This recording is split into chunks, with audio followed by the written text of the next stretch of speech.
kamusta ka?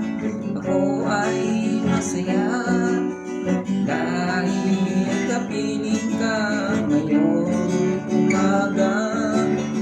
Puso ko'y umaawit dahil kasama ka sa bahay ng Diyos Ama.